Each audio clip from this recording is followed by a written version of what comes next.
어제 저녁에 우리 사랑하는 백정인 선생님이 주님 부르심을 받고 천국에 갔어요. 참 마음이 아팠어요. 하나님께서 왜 데려가셨을까? 아직 젊은데, 아직 할 일도 많을 텐데 주님 왜 데려가셨을까?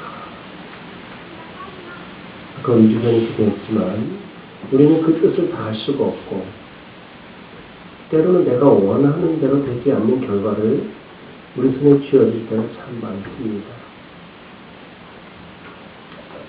그때마다 주님께 원망 아닌 푸념을 내려놓으면서, 주님 도대체 왜 내 마음, 내가 원하는 대로 안 되고 정반대의 결과들이 자주 일어납니까? 그러한 하소연을 존중하게 됩니다. 물론 하나님의 생각은 우리가 계획하고 생각한 것보다 더 높은 차원의 뜻이 계신 것이 분명합니다. 단지 우리가 그 뜻을 이해하지 못할 뿐이죠. 그런 생각이 들었습니다. 정말 이 세상 모든 것이 내 마음대로 되고 내 뜻대로 되고 우리가 기도하면 기도한 그 내용 그대로만 다 이루어진다면 세상 정말 쉽겠다. 세상 사는 게 쉽겠다. 그런 생각이 들었습니다. 마음이 참 무거웠지만 깊이 그 긴 시간 동안 주님께 묻고 또 묻고 계속해서 물어볼 때에 제 마음속에 내려진 답변은 그게 바로 내 사랑이다. 그게 바로 내 사랑이다. 그런 이야기예요. 그 아파하는 마음, 그거 내가 느낀다. 그 아파하는 마음, 그거 내가 늘 가지고 있던 내 마음입니다. 내 마음에 동참해 주기를 원한다. 주님이 나를 사랑하시는 마음이 오늘 아침에 우리 안에 전해질 수 있기를 바랍니다. 그래요. 하나님의 인도하심이 오른쪽으로 가서, 그럼 우리는 오른쪽으로 따라갑니다. 왼쪽으로 갑니다. 또 왼쪽으로 따라갑니다. 때로 정신없이 끌고 다닙니다.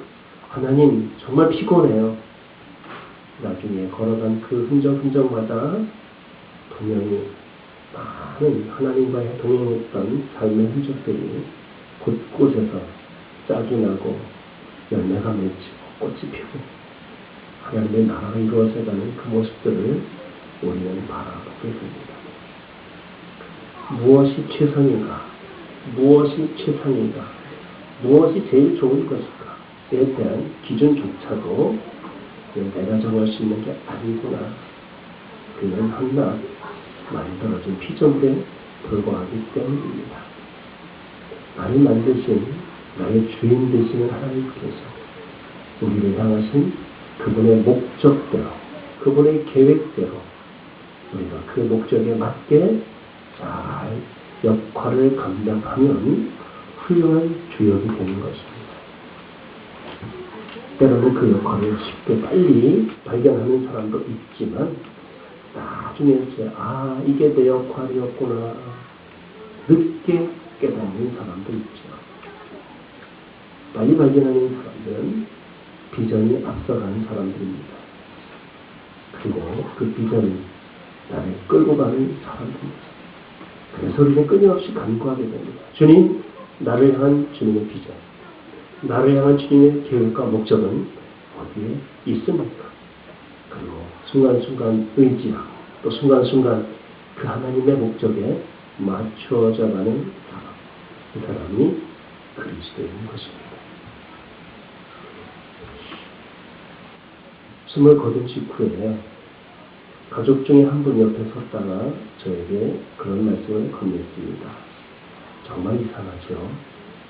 조금 전까지 이렇게 아파가지고 숨을 헐떡이며 그 고통스러워하던 얼굴은 어디 가고, 이렇게 평안하게 잠자는, 이렇게 정말 편안하게 잠자는 것 같은 모습을 가질 수 있다는 게 너무 신기하지 않습니까? 다 이렇게 죽은 사람들의 얼굴이 편안하죠? 그래서 이런 말을 했습니다. 아닙니다. 편안하게 자는 사람도 있지만 막 찡그러져서 일그러져가지고 고통스러운 모습으로 죽는 사람도 있습니다. 죽은 뒤의 모습도 무서운 사람들도 있습니다. 분명히 있어요. 확실합니다. 죽어있는 모습이 무서워. 막 섬뜩할 정도의 그 인상이 무서운 사람입니다. 그 사람이 평소에 표정 관리를 잘 못해서가 아니라 죽은 다음에 가야 할 곳이 너무나 무섭고 두렵기 때문에 경직돼서 반면에 죽음을 맞이하는 그 순간에 하나님의 나라가 확 열리고 천국이 보이면서 천사들의 잔치에 들어갈 때 그렇게 기쁨과 환희의 즐거움이 편안함으로 그 사람의 표정을 만들어내는 것입니다. 제가 그랬어요. 천국 가는 사람들은 이렇게 편안하게 자는 모습으로 갔지만 지옥 가는 사람은 정반대의 모습으로 죽음을 맞이합니다. 그랬더니 그분이 그래요? 저는 별로 경험이 없어서 몰랐어요. 분명한 것은요. 죽음 이후에 대해서 순간에 누구나 다 알 수 있어요. 자기도 알고 주변의 사람도 알아요. 천국이 있음과 또 저 지옥에 간다는 그 사실. 천국 갈 것인지 지옥 갈 것인지 이것은 그 사람의 죽음 이후에 영원한 생을 결정하는 가장 중요한 순간입니다. 그 이유가 어디에 있는가? 오늘 우리가 읽던 본문 요한복음 5장에 보면 24절에 사망에서 생명으로 옮겼느니라. 옮겨지는 순간입니다. 어디에서요? 사망에서 생명으로 옮겨졌다. 이렇게 말씀하고 있습니다. 옮겨지는 것. 지금까지는 사망이었지만, 고통이었지만, 아픔이었지만, 상처였지만, 이제 생명으로 옮겨지게 된 줄로 믿습니다. 그렇기 때문에 이렇게 편안하게 잠을 자는 것.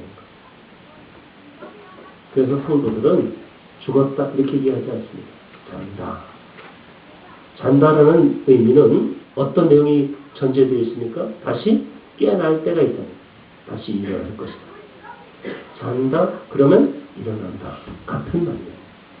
우리는 그것을 부활이라고 합니다. 부활.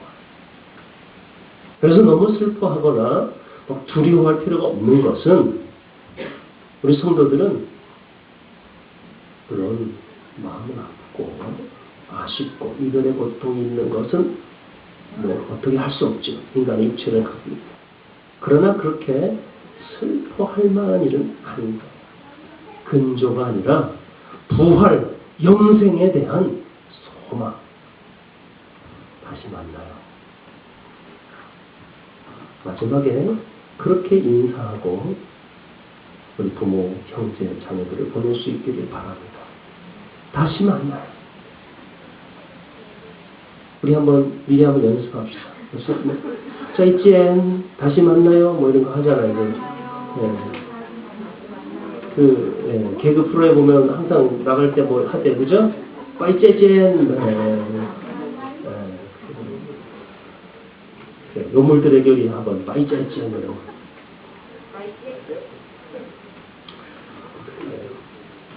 다시 만난다는 사망에서 생명으로 옮겨졌다는 사실을 우리가 인식해야 돼요. 잊어버리면 안 되는 거예요. 사망의 자리에서 생명의 자리로 이동된다. 이것을 우리는 죽음에 대해서 표현합니다. 아담이 만들어 놓은 이 사망의 자리에서 예수님이 마련해 주신 생명의 자리로 옮겨지는 사건, 이것을 성도의 죽음이라고 이야기하는 것입니다.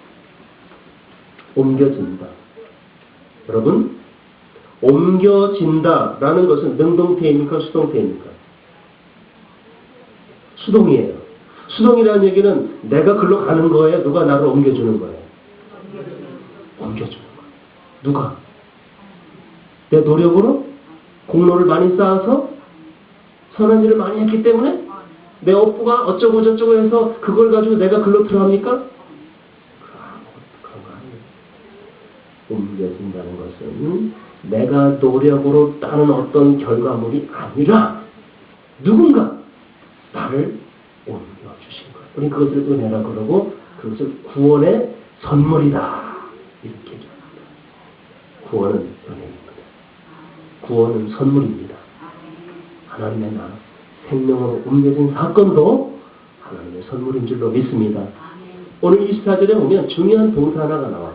옮겨졌다. 옮겼고.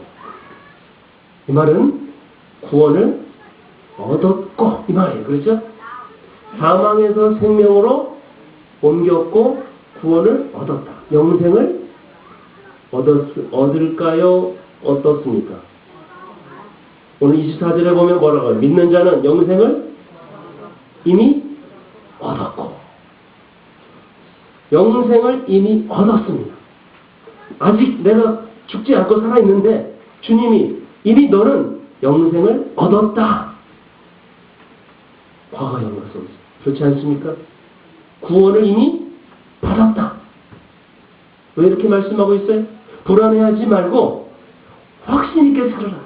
이미 너는 영생을 얻은 몸이다. 내가 얻을 것인가? 얘가 가지고 내 천국 갈 것인가? 내가 구원 받을 것인가? 뭐 이렇게 살 필요가 없는 거야. 이미 너는 구원을 얻었다. 그 얻은 자로서의 확신 있는 생명 있는 삶을 살아라. 할렐루야. 주님이 나에게 내가 주님을 믿는 자 맞습니까? 그렇다면 영생을 얻었고 죽어서 가는 거 말고요. 그거 당연히 가지만 이미 우리는 가지고 있어요. 내 안에 생명이 있는 줄로 믿습니다. 내 안에 영생이 있는 줄로 믿습니다. 내 안에 천국이 있는 줄로 믿습니다. 이미 얻었고 불안해하지 말라는 거예요. 심판에 이르지 않는다. 여기서 말하는 심판은 정죄를 말합니다. 정죄 받지 않는다. 심판의 길, 정죄의 길로 가지 않는다. 결국은 뭡니까? 우리가 아무리 방황하고 헤매고 여기저기 왔다 갔다 할지라도 결국 잘못되지 않는다. 그러나 지옥 가면 어떡하냐?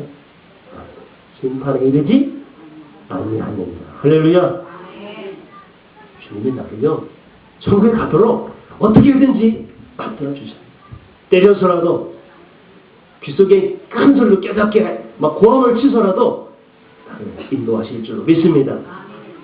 사망에 이르지 않습니다. 우리는 영원한 생명의 부활로 심판에 이르지 아니합니다. 이미 영생을 얻었습니다. 그렇기 때문에 마지막을 맞이할 때도 영생 부활로 찬송하는 것입니다. 하지만 여기에 조건이 있어요. 이런 축복을 누리고 이러한 놀라운 선물을 받는 데는 어떤 조건이 있다는 것인가? 오늘 24절을 앞에 보면 뭐라고 해요? 전제가 이렇게 달려있어요. 두 가지가 달려있네요. 하나는 내 말을 잘 듣고 또 나 보내신 이를 어떻게 하는 자? 두 가지 조건이 들어있어요. 하나는 잘 듣고 듣는다는 말은 좀 더 쉬운 표현을 하면 받아들인다는 거예요. 받아들인다. 좀 신학적인 용어로 영접한다. 모셔드린다. 잘 들어야 돼요. 말을 안 들으면 그게 바로 뭡니까? 죄. 성경에서 말하는 죄의 그 꼬리를 잡고 물고 들어갔다 보면 첫 번째 죄의 원인이 무엇입니까? 말씀을 안 들은 거예요. 하나님의 말씀을 안 들은 거. 여기서 죄가 출발합니다. 아담과 하와가 들었어요? 안 들었어요? 이걸 불순종. 말씀을 무시해버렸어요. 어기면 죽는다. 그것도 반드시 죽는다. 근데 무시했어요. 죽을까? 죽을 수도 있을지 몰라? 혹시나? 뭐예요? 무시하는 거예요. 말씀을 무시하면 죄입니다. 심각하게 깊이 받아들이고 잘 들어야 할 줄로 믿습니다.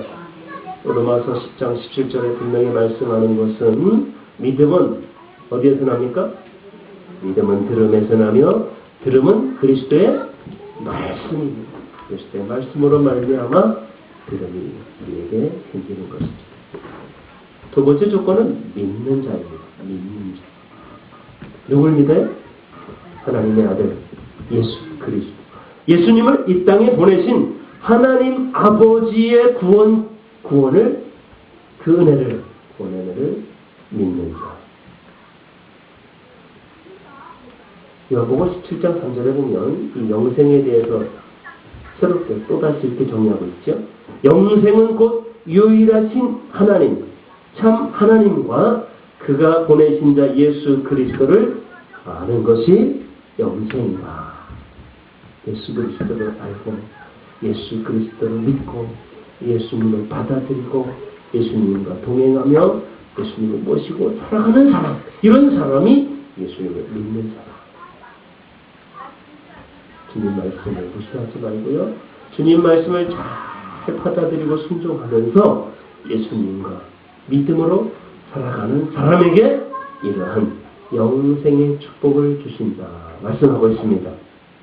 오늘 25절에 보면 우리 한번 같이 읽어볼까요? 시작.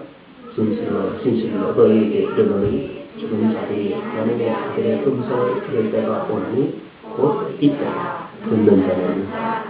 듣는 자는 살아나리라. 죽은 자들이 하나님의 음성을 들을 때가 온다는 것입니다. 그럴 때에 듣는 자는 살아나리라. 아멘. 죽음의 끝이 있습니다. 죽음은 끝이 아니고 그 이후에 죽음은 끝이 아니라 뭡니까? 새로운 시작을 위해 잠을 자고 있다. 언제 깨어날까요? 언제 깨어납니까? 우리 군대 갔다 온 남자들 언제 깨어나요? 기상나팔 울려야 깨어나지 않습니까? 뚜뚜뚜뚜뚜 네, 들어보실래요? 우리 형부가 나와서 한번 나팔을. 기상나팔이 울려야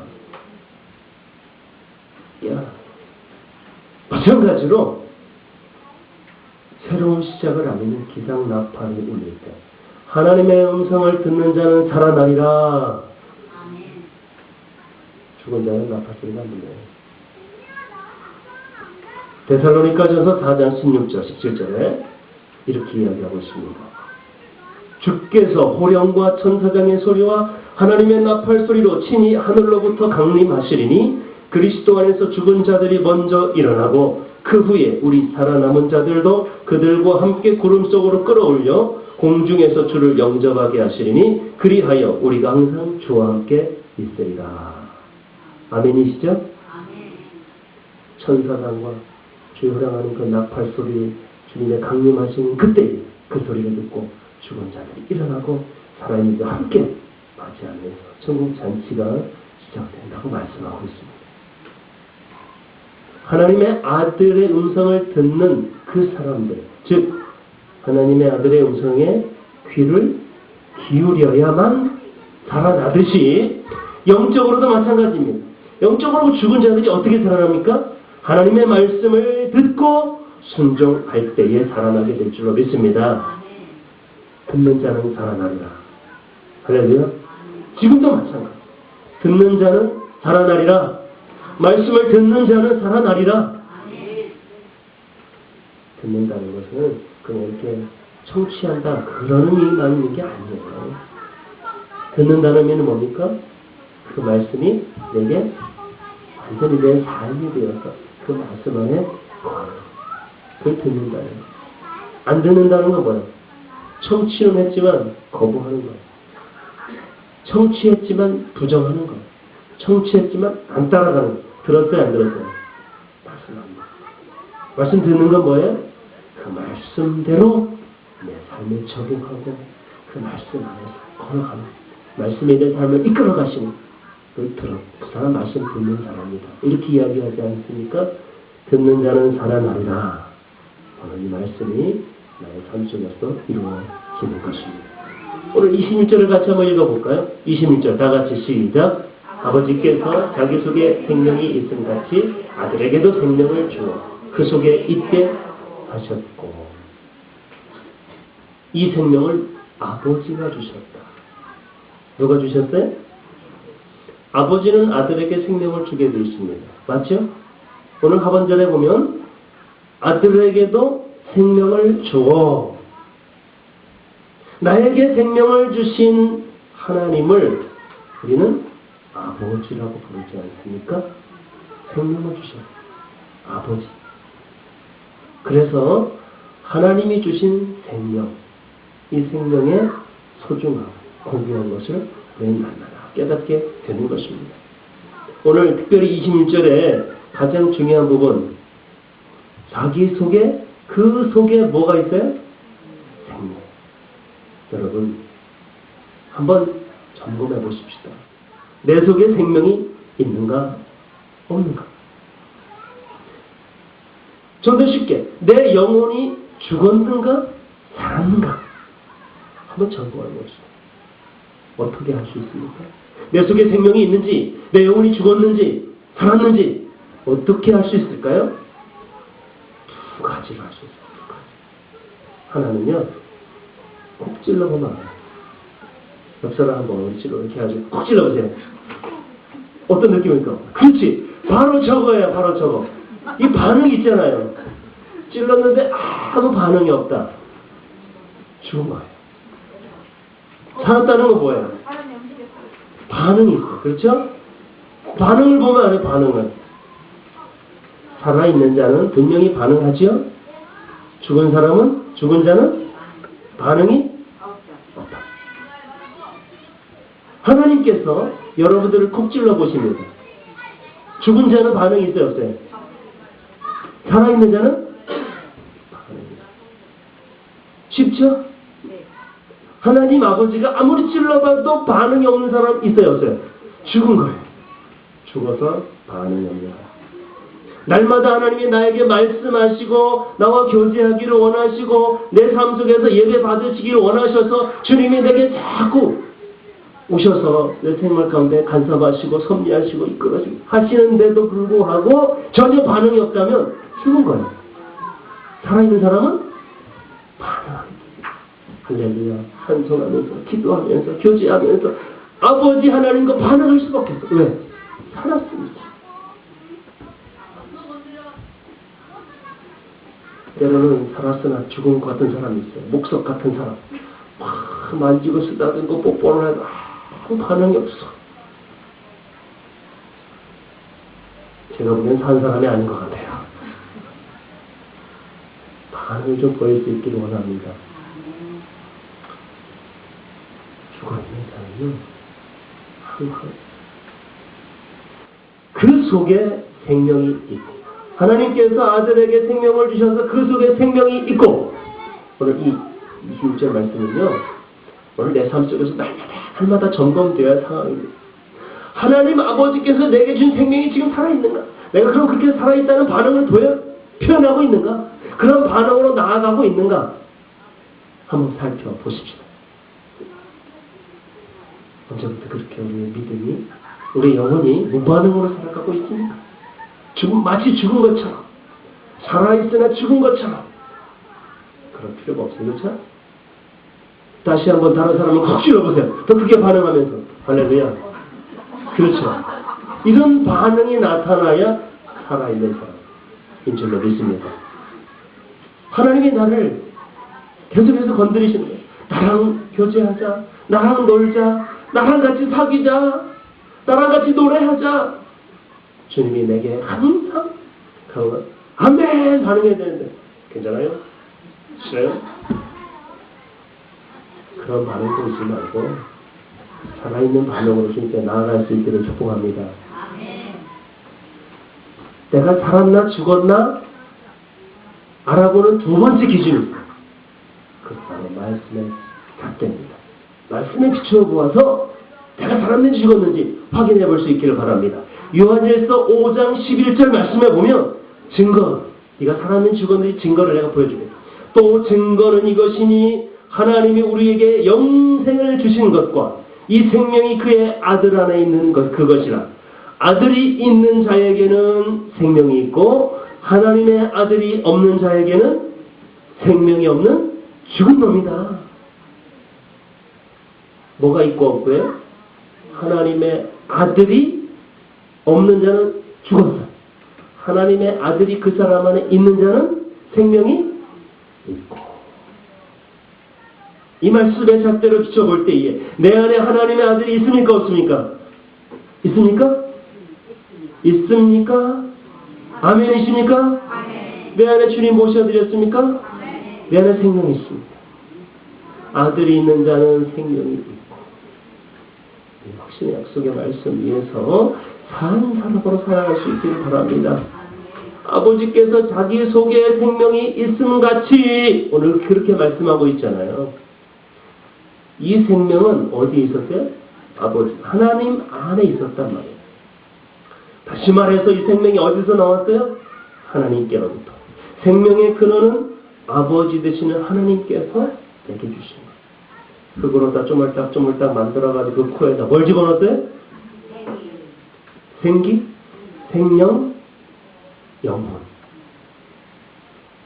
하나님 아버지께서 주신 거예요. 마른 뼈들에게 생기를 불어넣을 때 큰 군대가 일어나는 살아난 영혼인 것처럼 질그릇 같은 흙덩이에 불과한 우리 육체에 하나님께서 예수의 영, 생영, 죽은 영 말고 살아있는 생영을 내게 부어주셔야만 살아있는 자가 된 줄 믿습니다. 영이 부어지지 않으면 죽은 거예요. 아들에게도 생명을 주어서 그 속에 있게 하셨다. 자, 하나님 안에 있던 생명이 이제 어디로 들어갔어요? 예수님 안에 들어갔어요. 그렇죠? 요한복음 1장 4절에 보면 그 안에 생명이 있었으니 이 생명은 사람들의 빛이라. 예수님 안에 있었던 것을 생명이라고 했고 예수님 안에 생명이 있어요. 예수님은 뭐가 있습니까? 생명. 자, 그 생명이신 예수님이 지금 어디 계실까요? 그렇다면 나에게 뭐가 있어요? 예수님을 모셔드리는 순간 나는 생명이 들어오시게 된 것입니다. 예수님을 영접하는 바로 영접하는 자, 모셔드리는 자, 곧 그 이름을 믿는 자들에게 하나님의 자녀가 되는 권세, 영원한 생명을 주셨습니다. 오늘 27절 말씀을 한번 소중하게 읽어보겠습니다. 27절 다 같이 시작. 또 인자됨으로 말미암아 심판하는 것을 시작됩니다. 명심하시기 바랍니다. 예수님께서 우리 인생에 대하여 심판하는 권한을 가지고 계십니다. 내가 살아온 인생에 대해서 예수님 앞에서 평가받는 날이 있다 없다? 분명히 있습니다. 판정받는 날이 분명히 있다는 것입니다. 요새 우리 딸이 얼마나 열심히 공부하는지 몰라요. 이유가 무엇이냐면 기말고사가 얼마 안 남았기 때문이죠. 학교에 만약에 시험이 없다. 그럼 공부할까요? 안 할까요? 네, 거의 안 하죠. 근데 이제 얼마 안 남았다. 그러면 막 정말 죽을 듯이 뭐 그 정도까지는 하지 마세요. 죽을 듯이는 아니고 즐기면서 재미있게 최선을 다해 행복하게. 마찬가지로 우리 인생에도 기말 성적, 기말 시험 성적표를 받는 날이 있다 없다? 시험 잘 봐야죠, 안 봐야죠? 잘 보려고 노력해야 돼, 안 해야 돼? 해야 돼요. 근데 왜 이렇게 막 살라고 그래요? 그냥 왜 이렇게 막 놀고 먹고 태만하고 그냥 지금 우리가 태연하게 놀고 먹을 때가 아니라 하루하루 잘 살아야죠. 그래야 시험 잘 보죠. 아닙니까? 맞죠? 아멘이시죠? 심판하는 권세가 예수님께 있다는 것은요. 내 인생도 언젠가 아이들이 시험 치러 가는 고사장에 들어가는 것처럼 평가받는, 판정받는 날이 있다. 그 권세는 예수님입니다. 여러분 하루하루가요 마치 시험 준비하는 사람처럼 그렇게 살아야 되는 거예요. 놀고 먹고 그저 영화나 보고 잠이나 자고 뭐 이럴 때가 아니라 아무것도 하지 말고 그냥 고사 준비만 하라 그런 얘기가 아니고요. 무엇을 하든지 고린도전서 10장에 있는 말씀처럼 먹든지 마시든지 무엇을 하든지 다 하나님의 영광을 위하여 하라. 할렐루야. 고린도전서 10장 31절에 우리 인생의 목표가 들어있어요. 공부를 하든지 영화를 보든지 데이트를 하든지 잠을 자든지 다 하나님의 영광을 위하여 하시기 바랍니다. 그래, 너 때문에 내가 즐거웠다. 이 인생을 보니 내가 행복했다. 마지막에 주님 심판 그 판정 앞에서 합격, 만점, 보너스까지, 면류관, 상급. 내가 너 아주 너 때문에 행복했어. 이런 판정을 받으려면 먹든지 안 먹으란 얘기 아니에요. 살 뺀다고 안 먹으시는 분들 성경에 먹든지 마시든지 마셔야 돼요. 그렇다고 아무거나 다 마시면 안 돼요.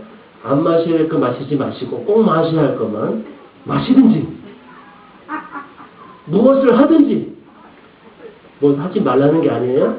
무엇을 하든지 하나님의 영광을 위하여 하라. 할렐루야. 그래야 심판하는 권세가 권한이 예수님께 있다는 사실을 기억하며 살아가는 것입니다. 마지막 28절 29절 꼬리가 마무리하려고 합니다. 28절 29절 다 같이 큰 소리로 시작. 이를 놀랍게 여기지 말라. 고통 속에 있는 자가 다 그의 음성을 들을 때가 오나니 선한 일을 행한 자는 생명의 부활로 악한 일을 행한 자는 심판의 부활로 나오리라. 부활을 기대하라는 것입니다. 오늘 말씀해 보니까 부활도요 똑같은 부활이 아니에요. 두 가지 부활이 있어요. 하나는 선한 일을 행한 자는 무슨 부활? 생명의 부활. 악한 일을 행한 자는 심판의 부활. 부활의 그날에 생명의 부활 라인에 들어있어야지 심판의 부활 쪽에 들어가 있으면 큰일 납니다. 생명의 부활 그쪽 무리에 있어야 돼요. 그쪽 무리에 있는 사람은 딱 한 단어로 이렇게 해야 된다. 성도. 얼마나 귀하지? 성도. 생명의 부활에 들어있는 무리. 이런 이름을 성도라고 합니다. 성도 가장 고귀한 거예요. 우리 옆 사람에게 축복합시다. 성도님 축복합니다. 성도님 축복합니다. 가장 귀한 직함이 성도. 제가 얼마나 그 감사한지 몰라요. 백성인자매가 우리 교회 1년도 안 됐어요. 올 봄에 왔으니까 기껏해야 한 7, 8개월 됐겠죠. 6개월 됐나 모르겠어요. 예수님 안 믿던 사람이었어요. 교회가 뭔지 몰랐어요. 하나님의 나라 관계없이 살았어요. 당연히 지옥 가는 인생이죠. 불쌍해요.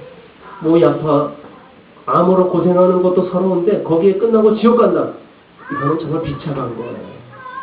근데 제가 오늘 육관예배에서 다녀왔는데 그 앞에 이렇게 보니까 관 위에 십자가 탁 포가 씌워져 있고 그 앞에 영등사진 앞에 백정 성도 백정 성도자 앞에 탁 붙어있는 그 성도가 얼마나 귀하고요. 그냥 단순한 글씨 성도가 아니라 그 영혼을 바라볼 때에 하나님 나라 가는 성도구나. 생명의 부활 라인에 참여할 사람이구나. 이게 감사한 거예요. 할렐루야. 다른 거는 많이 아쉽고 힘들어도 그래. 생명의 부활 쪽에 참여했다는 사실은 이거는 세상 그 어느 것과도 바꿀 수 없는 가장 소중한 보물인 줄로 믿습니다. 성도. 그 이름을 얻고 간다는 건 영광스러운 거예요.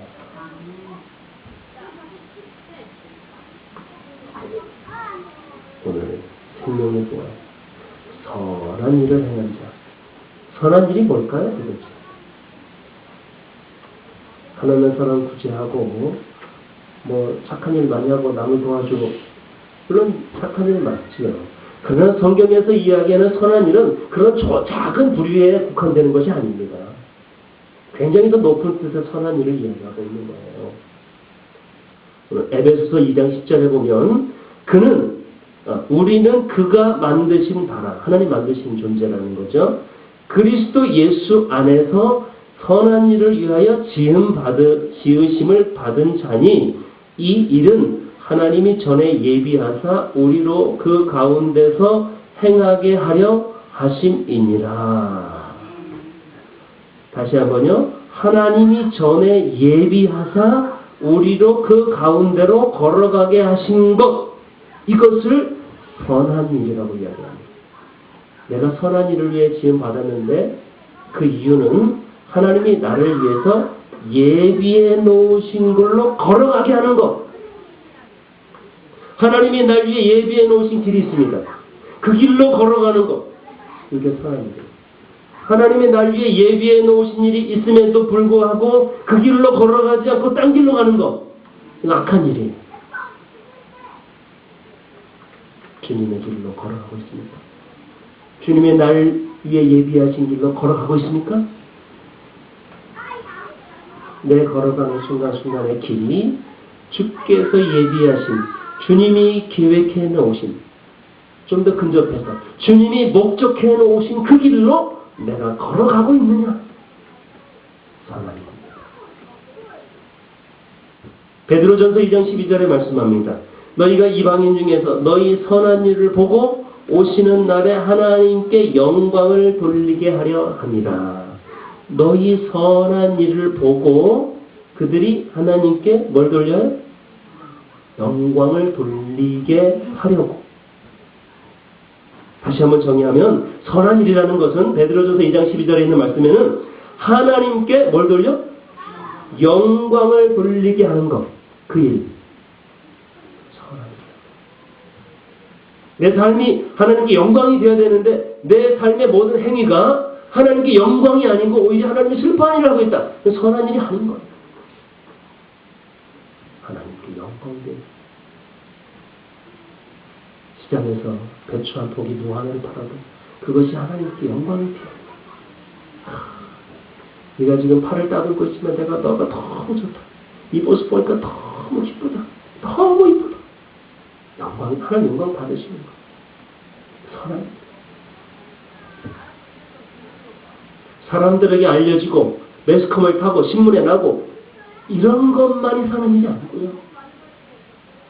부엌에서 아무도 없는 혼자의 공간에서 설거지를 하고 있는 그 모습이 하나님이 너무 기뻐서 기쁨을 이기지 못하여, 하나님 웃으시는 것이 얼마나 기쁨을 이기지 못할 정도로 그렇게 아름다운 모습에 설거지를 하고 있는 그 자매의 모습, 이것이 선합니다.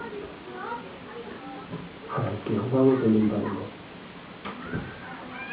여러분의 삶 속에서 모두가 다 영광을 돌릴 수 있습니다. 책상에 앉아서 공부할 때에도 공부하는 그 인격이 얼마나 이쁘고 소중하고 아름다운지 하나님 보시기에 심히 좋았더라. 그 표현을 계속해서 날마다 쓰고 있다면 기쁨이 되는 거예요. 하나님께 영광이 되는 것입니다. 그게 선합니다. 비록 성적은 바닥을 기면서 하위 성적권일지라도 오히려 하나님이 그 아이를 그래도 네가 너무 이쁘다. 너 공부하는 게 내가 제일 좋다. 그게 하나님 영광이에요. 성적은 1등 톱을 달리고 있음에도 불구하고 하나님이 별로 안 좋아. 제가 저렇게 1등만 해가지고 조금 불안한데 저 교만이 하늘을 찌르다가 나를 버릴 것 같은데 좀 괜히 근심이 돼. 1등이 영광이 아닌 거예요. 이해가시죠? 그렇다고 공부를 못해라 그런 얘기 절대 아닌데 오해하지 마시고요. 하나님께 영광 돌릴 수 있는 그 범위를 넓혀가기 위해서, 영향력 있는 삶을 살기 위해서, 더 많은 하나님의 나라를 이루기 위하여 공부 잘해야 돼요. 성적 잘 받아야 돼요. 진학하고 진급하고 승진하고 올라가야 돼요. 그때는 자랑을 위해서가 아니라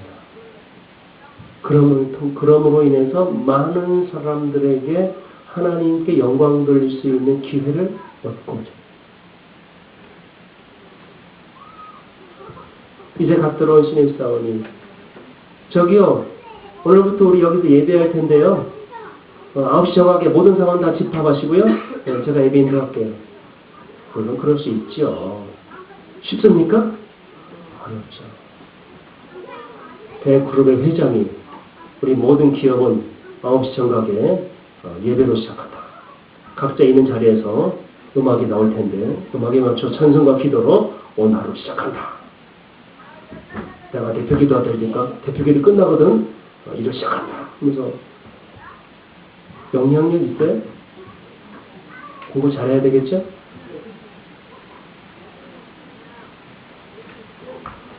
하나님께 영광 돌리는 거야. 거창한 거 아니야.